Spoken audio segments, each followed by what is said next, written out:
Good evening and welcome to California Today. I'm David Lam. Let's take a look at today's stories.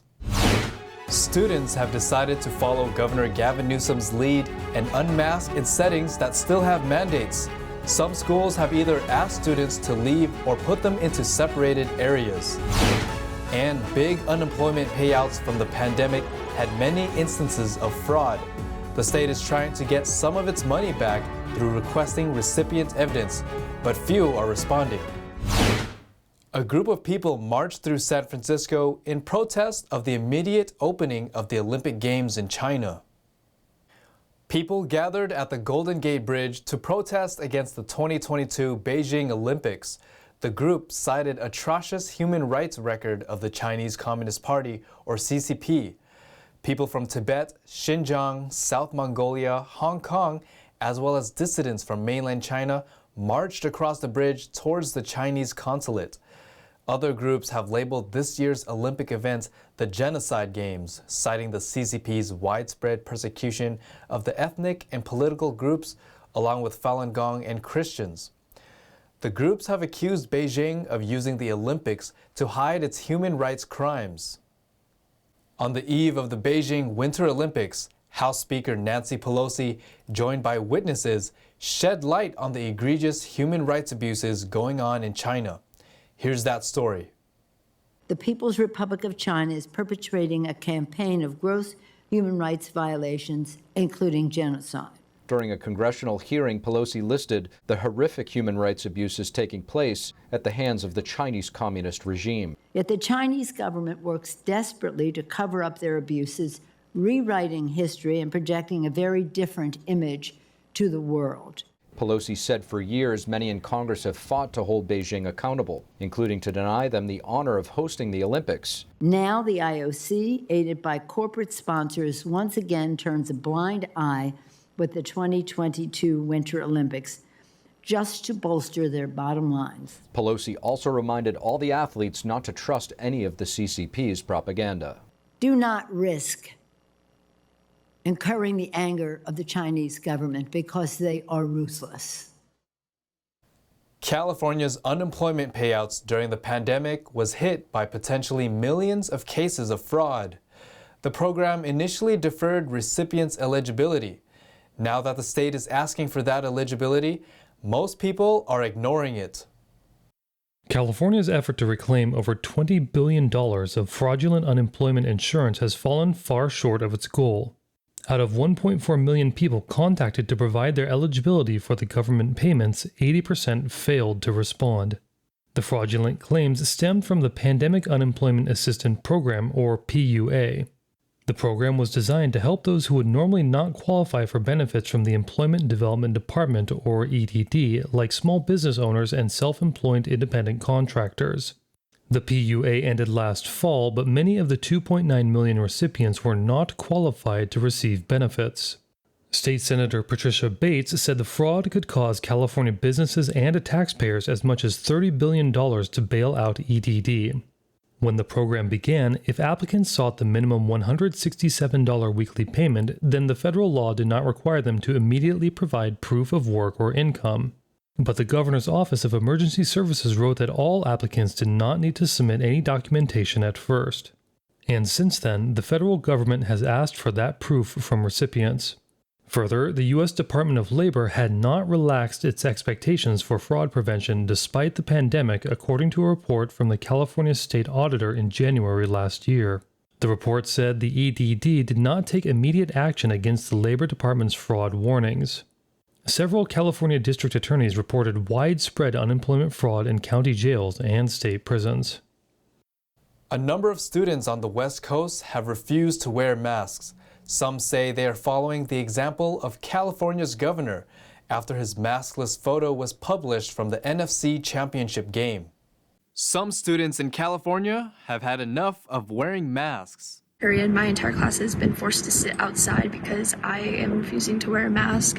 This student said on Tuesday that she just wants to learn at school with the other students. But this is what happens when you stand up for your rights. This comes after government officials were seen in controversial photos at the NFC Championship game.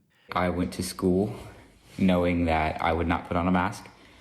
after recent events that happened where political figures were seen indoors not wearing masks, taking pictures, the same political figures that mandate that other people wear masks. According to parent-based organization Let Them Breathe, the honor student says he will not return to his school until things change. NBC San Diego reported that at least 3 students have been sent home. They say they were influenced by the governor. Students at a school district in Central California's Oakdale also refused to wear masks. They were sent to the gym. On Sunday, Governor Gavin Newsom posed maskless with former basketball player Magic Johnson. San Francisco Mayor London Breed and Los Angeles Mayor Eric Garcetti were also present. Newsom responded saying he had his mask on the rest of the time except for a drink of water. Currently, the state's indoor public mask mandate is set to expire on February 15th. David Lamb, NTD News, California. A classified satellite for the U.S. National Reconnaissance Office was launched into space from California on Wednesday. The NROL-87 satellite lifted off from Vandenberg Space Force Base aboard a 2-stage SpaceX Falcon 9 rocket. Liftoff of L-87. Go Falcon, go, go. The launch was webcast until the first stage completed its burn and separated from the second stage. Under NRO rules, media coverage of the flight to orbit had to end at that point. The Falcon's first stage flew back to the seaside base near Los Angeles and landed so that it can be reused in a future mission. Central Coast residents were advised to expect sonic booms as the booster returned. The satellite's launch was one of the 3 awarded by the Air Force to SpaceX in 2019 for a combined price of $297 million. The NRO is the government agency in charge of developing, building, launching, and maintaining U.S. satellites. They are used to provide intelligence data to policymakers, the intelligence community, and the Defense Department. State Assembly recently passed a union-backed bill supportive of fast food workers. Opponents warned that it would discourage franchisors from opening up restaurants in the state. More than 500,000 fast food workers could be eligible to negotiate their working conditions and wages if a new bill is passed into law. The union-backed Fast Food Recovery Act, also called Assembly Bill 257, passed the state assembly in a 41-19 vote on Monday. Democratic Assemblyman Chris Holden from Pasadena primarily authored the bill. The Service Employees International Union sponsored the bill. The bill will create an 11-member fast food sector council to regulate fast food chains that have more than 30 stores nationally. Franchisors will have to adhere to state laws, and chains would be able to sue the franchisors if laws are violated. Holden said on the assembly floor that despite the fast food industry's rapid growth in California's private sector, employees' wages continue to reflect some of the lowest in the state. Jeff Hanscom, Vice President of State and Local Government Affairs for the International Franchise Association, described the bill as damaging. He said it will have disastrous impacts to the thousands of franchise restaurants across the state and effectively dismantle the business model. Assemblyman Kelly Ciarto warned that the bill will drive franchisors away from California. And Assemblyman Bill Quick said another set of regulations on the fast food industry is not the way to solve its problems. The bill will move on to the Senate and, if passed, the governor's desk for signature. Shares of Facebook owner Meta fell 26% on Thursday. It's among the worst single-day wipeouts in market value for a U.S. company. The social media giant issued a dismal forecast, blaming Apple's privacy changes and increased competition. Here's more. Facebook owner Meta Platforms found itself in an alternate reality Thursday, as shares of the company fell as much as 26%, dragging down the entire U.S. stock market and spilling over into Europe, where tech stocks posted some of the steepest declines and sent a ripple effect across global financial markets. Meta was set to lose a fifth of its market value, erasing more than $200 billion, which would shave off nearly a full percent from the NASDAQ Composite Index's market value and about 0.5% from the S&P 500.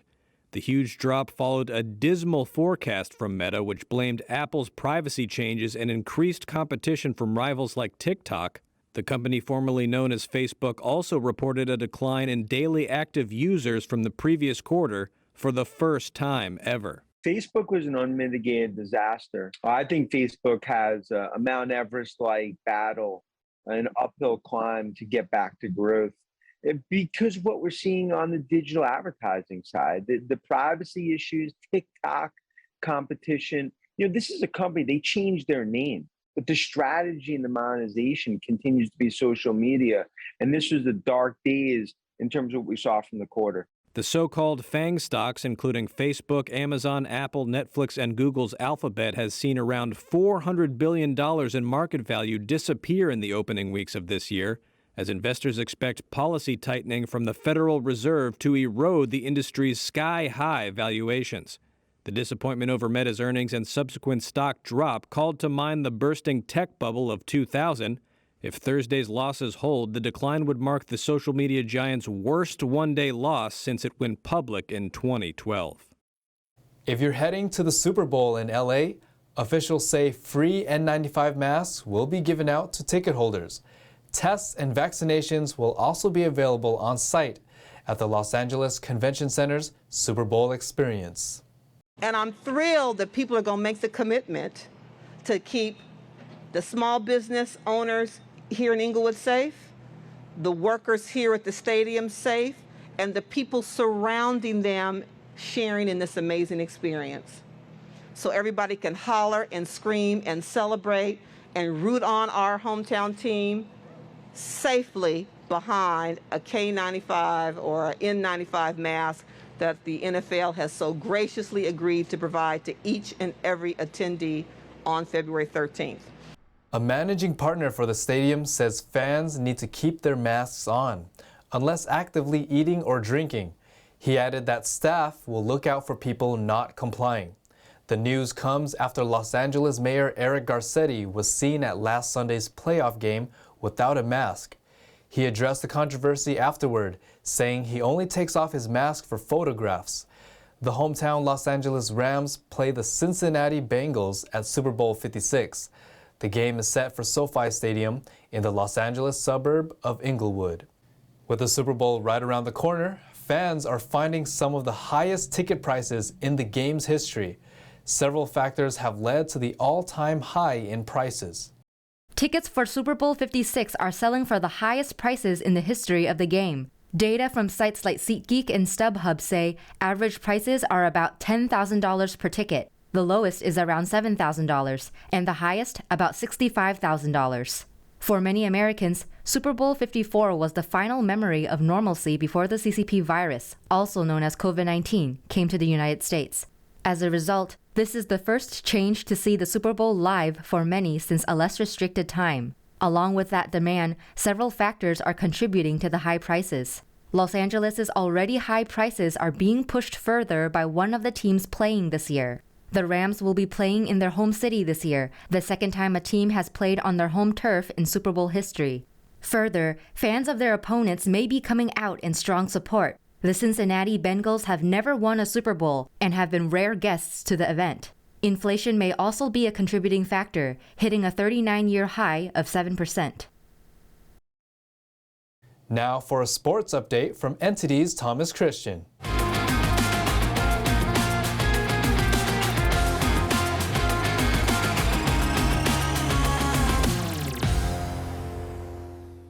I'm Thomas Christian, taking you through the California Today Sports Roundup. 7-time Super Bowl champion Tom Brady's decision to retire from the NFL on Tuesday triggered an outpouring of praise from around the league and across the sporting world, with many commending his passion for excellence. The 44-year-old Brady, whose 22-season career was spent with the New England Patriots and Tampa Bay Buccaneers, walks away into uncharted territory as the owner of nearly every NFL major regular season and playoff passing record. NFL Commissioner Roger Goodell said Brady will be remembered as one of the greatest to ever play the game and commended him not only for the longevity of his career, but also the sustained excellence he displayed on the field year after year after year. Brady won 6 Super Bowl titles with the Patriots before adding another last year in his first season with the Buccaneers to become only the second quarterback to win a title with 2 separate teams. Patriots owner Robert Kraft, who watched Brady turn his team into one of the NFL's blue-chip organizations and a perennial powerhouse during a 20-season run with the franchise, commended him for his humility and ambition. The Buccaneers head coach Bruce Arians said the arrival of Brady on a Tampa Bay team that had not been to the postseason in 13 years had an immediate impact on those around him. A slew of other current and former athletes heaped praises on Brady, including Pro Football Hall of Fame quarterback Peyton Manning, the NBA's LeBron James, and former soccer player Kaká. Anthony Davis scored 30 points and grabbed 15 rebounds, and Carmelo Anthony added 24, as Los Angeles ended a 3-game losing streak with a victory over visiting Portland. Russell Westbrook amassed 9 points, 13 assists, and 10 rebounds as the Lakers won after going 2-4 on their just-concluded road trip. Norman Powell scored 30, and Anthony Simons added 19 as the Trailblazers lost their 3rd consecutive game, falling for the 5th time in 6 games. Lakers 99, Trailblazers 94. Buddy Hield and Tyrese Halliburton combined for the first 9 points of the 4th quarter, allowing Sacramento to overtake visiting Brooklyn en route to a victory in a duel of 2 teams on losing streaks. Harrison Barnes had a team-high 19 points, while Hield and Davion Mitchell chipped in 18 apiece for the Kings, who snapped a 7-game skid. Sacramento is playing at home for the first time since getting swept on a 5-game Eastern trip. Nick Claxton paced the Nets, losers of 6 straight with 23 points and 11 rebounds. Kyrie Irving and James Harden combined to shoot 7 for 26 and totaled just 18 points. Kings 112, Nets 101. As always, I'm Thomas Christian, and thanks for tuning in. And that's all we have in store for you tonight. We'd love to have you back on California Today every weekday at 8 p.m. Feel free to let us know if you have any news tips for our show. We're also on Twitter and Facebook. I'm David Lamb. We'll see you next time.